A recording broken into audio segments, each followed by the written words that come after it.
Friends, मेरा नाम है सीए आशीष सातेड़ और आज मैं जो आपके साथ में डिस्कस करने जा रहा हूँ वो है एटीसी के अंडर जो हम टैक्स सेविंग के लिए अलग अलग इन्वेस्टमेंट्स करते हैं।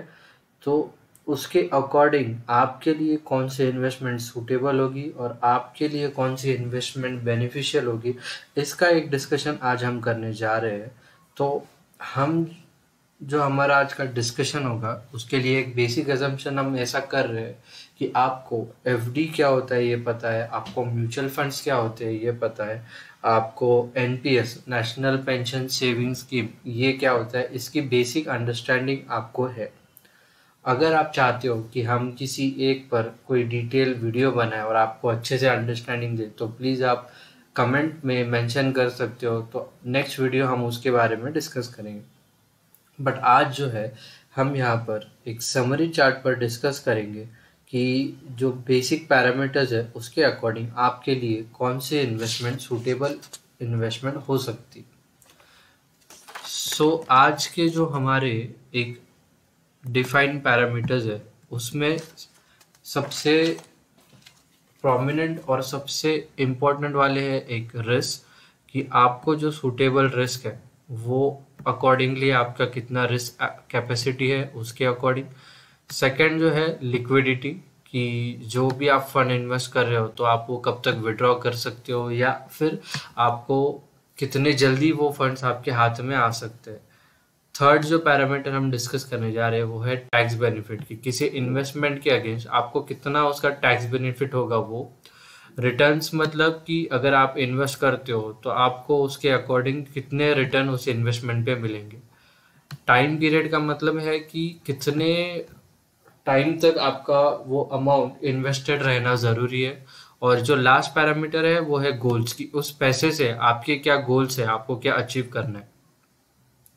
तो सबसे पहले जो एटीसी के अंडर जो हम इन्वेस्टमेंट डिस्कस करने वाले हैं वो है FD, that means fixed deposit.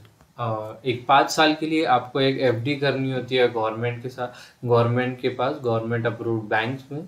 और उसमें क्या होता है कि आपका रिस्क काफ़ी कम होता है। क्योंकि रिस्क क्यों कम है, क्योंकि आपको भी पता है कि बैंक जो होते हैं वो फिक्स एक रिटर्न देते हैं जो बहुत ही नॉमिनल होता है, और हार्डली ऐसा होता है कि कोई नेशनलाइज बैंक कभी कोई पैसा डूबा दे।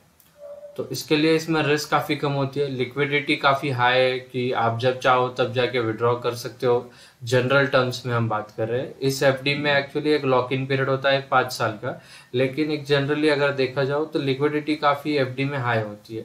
टैक्स बेनिफिट इसमें नेग्लिजिबल है क्योंकि जितने इसमें रिटर्न्स मिलते हैं तो काफ़ी कम रिटर्न है। अगर आप देखो तो 5% से लेके 7% इतने कम रिटर्न्स है, जबकि इन्फ्लेशन लगभग 6% है।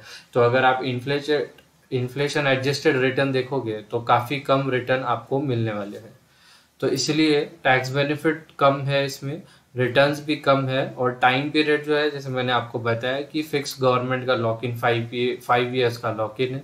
गोल्स जो है कि आप शॉर्ट टर्म गोल्स इसमें बना सकते हो, जैसे कि आपको कार लेनी है या कोई घर लेना है या फिर आपको कहीं पे घूमने जाना है, तो वो गोल्स आप इससे अचीव कर सकते हो। सेकेंड जो हम डिस्कस करने वाले हैं वो है पीपीएफ या फिर ईपीएफ। जैसे पीपीएफ जो होता है वो है पब्लिक प्रोविडेंट फंड, और EPF as an employ provident fund. इसमें भी आप देखो ये भी गवर्नमेंट अप्रूव्ड स्कीम है, तो इसमें एक मॉडरेट रिस्क होती है।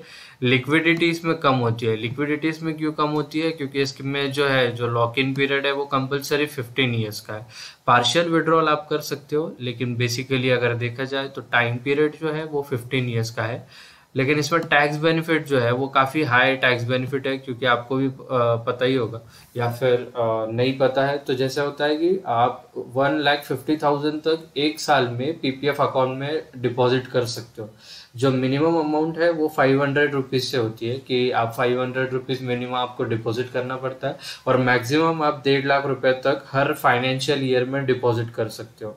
और इसमें जब आप डिपॉजिट करते हो तो एक बार 12 इंस्टॉलमेंट्स के अंदर आप डिपॉजिट कर सकते हो, कि साल का आप 12 ही इंस्टॉलमेंट इसमें डिपॉजिट कर सकते हो।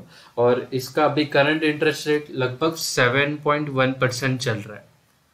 तो रिटर्न्स इसमें कम है, बट इसमें एक अच्छी बात ये होती है कि क्यूमुलेटिव बेसिस पे आपका इनकम अक्यूमुलेट होते चलता है। जैसे इस महीने अगर आपने 100 रुपये ऐड किए और अगर आपका रिटर्न बन जाता है एक महीने बाद 107 रुपये, तो आपको उस 107 रुपये पे फिर से रिटर्न मिलेगा, ऐसा नहीं कि आपको 100 रुपये पे ही मिलेगा। इसलिए आपका रिटर्न काफ़ी अच्छा बनता चलता है। गोल्स इसमें आप लॉन्ग टर्म सेट कर सकते हो, क्योंकि जहाँ पर इन्वेस्टमेंट का पीरियड ही 15 ईयर्स है, तो इसके लिए आप अभी से प्लान कर सकते हो कि जब आपके बच्चे 18 साल के हो जाएंगे तो उनके एजुकेशन, हायर एजुकेशन के लिए आप वो खर्चा कर सकते हो, या फिर आपके बच्चों की शादी के लिए आप खर्चा कर सकते हो। काफ़ी सारे लोग रिटायरमेंट प्लानिंग के लिए भी ये फंड यूज़ करते हैं कि जब वो रिटायर हो जाते हैं तब वो विड्रॉ करते हैं, या फिर कभी आपको अगर लगे कि आगे चल के मेडिकल इमरजेंसी आ सकती है तो इसके लिए भी आप वो फंड रख सकते हो। तीसरा जो हम डिस्कस करने वाले हैं वो नेशनल पेंशन स्कीम के अंडर है। इसमें रिस्क थोड़ी मॉडरेट होती है, क्योंकि इसमें जो अमाउंट होती है वो इक्विटी में इन्वेस्टेड होती है, इक्विटी में इन्वेस्ट करते हैं, और इसमें लिक्विडिटी काफ़ी कम है, क्योंकि बहुत हाई टाइम पीरियड के लिए, मतलब ये इसका लगभग पीरियड जो होता है वो आपके रिटायरमेंट के बाद ये फंड आप विड्रॉ कर सकते हो। इसके लिए इसकी लिक्विडिटी जो है वो काफ़ी कम होती है। टैक्स बेनिफिट इसमें काफ़ी हाई है और रिटर्न्स भी हाई है, क्योंकि जैसे मैंने आपको बताया कि ये जो इन्वेस्टमेंट होती है ये, इसमें भी दो कंसेप्ट है, टीयर 1 टीयर 2। आज हम उस डिटेल में नहीं जा रहे हैं, अज्यूमिंग आपको पता है।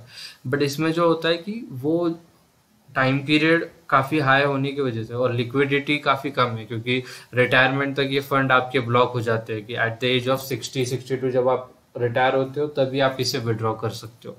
तो टाइम पीरियड जो है काफ़ी लॉन्ग है, और बेसिकली ये इसमें इन्वेस्टमेंट इसीलिए होती है कि जब आप रिटायर हो, पहले ऐसा था इसमें कि सिर्फ गवर्नमेंट एम्प्लॉयज़ ही इसमें डिपॉजिट कर सकते थे, लेकिन आज अब ऐसा है कि गवर्नमेंट या फिर प्राइवेट एम्प्लॉयज़ भी इसमें डिपॉजिट कर सकते हैं। और 1,50,000 का इसमें बेसिक टैक्स बेनिफिट तो मिलता ही है, उसमें और एडिशनल 50,000 का एनपीएस में आपको बेनिफिट मिलता है, एक्सक्लूडिंग एटीसी। इसके लिए इसमें जो टैक्स बेनिफिट है वो काफ़ी हाई है, और इसका बेसिक पर्पस होता है कि जब आप रिटायर हो जाते हो तो एक एज के बाद में आपको आपकी इनकम शुरू रहनी चाहिए। इसके लिए एज अ पेंशन आप इसमें इन्वेस्ट कर सकते हो। तो इसमें बेसिक गोल वही है कि ये रिटायरमेंट के लिए होता है। चौथा जो हम इसमें डिस्कस करने वाले हैं वो है म्यूचुअल फंड, और इसी में आते हैं ELSS, equity link saving scheme. इसमें भी रिस्क मॉडरेट होती है और लिक्विडिटी इसमें काफ़ी हाई है कि आप जब चाहो इसको विड्रॉ कर सकते हो। बेसिकली अगर आप टैक्स सेवर के लिए कर रहे हो तो इसमें एक 3 साल का लॉक इन होता है। एक्चुअली देखा जाओ तो काफ़ी सारे लोगों को लगता है कि किसी भी म्यूचुअल फंड में अगर वो इन्वेस्ट करते हैं तो उसका ही मतलब होता है कि वो टैक्स सेवर ही म्यूचुअल फंड होते हैं, या सारे ही म्यूचुअल फंड में इन्वेस्ट करने से आपको टैक्स बेनिफिट मिल जाता है। बट ये काफ़ी गलत है, ऐसा नहीं होता है। आपको स्पेसिफिक टैक्स सेविंग स्कीम में ही इन्वेस्ट करना पड़ता है। कुछ कुछ म्यूचुअल फंड बस टैक्स सेविंग के लिए ही होते हैं, उसी में ही आपको गवर्नमेंट इनकम टैक्स में डिडक्शन देता है। ऐसा नहीं होता है कि आप किसी भी म्यूचुअल फंड में इन्वेस्ट करो और आपको उसका बेनिफिट टैक्स में मिल जाए। तो इसके लिए इसमें टैक्स बेनिफिट लो है, क्योंकि जैसे एक फिक्स अमाउंट तक आप इन्वेस्ट कर सकते हो। रिटर्न्स लेकिन इसमें काफ़ी हाई है, क्योंकि इक्विटी से ये कनेक्टेड होते हैं, तो इक्विटी में हाई रिटर्न्स है। आप रिस्क इसमें मॉडरेट इसलिए कह रहे हैं कि जैसे अगर इक्विटी में करते हो तो हाई रिस्क होता है, लेकिन अगर आप डेट में भी करते हो तो एक मॉडरेट रिस्क में आप आ सकते हो। उसके बाद में जो गोल्स है वो आपके मिड से लॉन्ग टर्म हो सकते हैं, क्योंकि अगर म्यूचुअल फंड में आप इन्वेस्ट करते हो तो मिनिमम 2 से 3 साल, अगर आप मुझे पर्सनली पूछो तो मैं तो कहूँगा 3 साल बेसिकली म्यूचुअल फंड में रखने के बाद ही आपको बेनिफिट मिल सकता है। और इसमें गोल्स जैसे लॉन्ग टर्म गोल्स हो सकते हैं कि आपको घर खरीदना है, या फिर आपको आपका कार खरीदनी है, तो उसके लिए आप एक लॉन्ग टर्म में म्यूचुअल फंड में इन्वेस्ट कर सकते हो। तो ये था फ्रेंड्स आज का हमारा डिस्कशन। अगर आपको लगता है कि ये डिस्कशन में कुछ भी आप सीखे हो या आपके लिए थोड़ा भी कुछ बेनिफिशियल हो तो प्लीज़ आप लाइक कीजिए, सब्सक्राइब कीजिए चैनल को, और आपके दोस्तों के साथ में शेयर कीजिए। अगर आप चाहते हो कि हम और किसी चीज़ पे एक डिटेल डिस्कशन या डिटेल वीडियो बनाएं तो प्लीज़ कमेंट में मेंशन कीजिए। Thank you.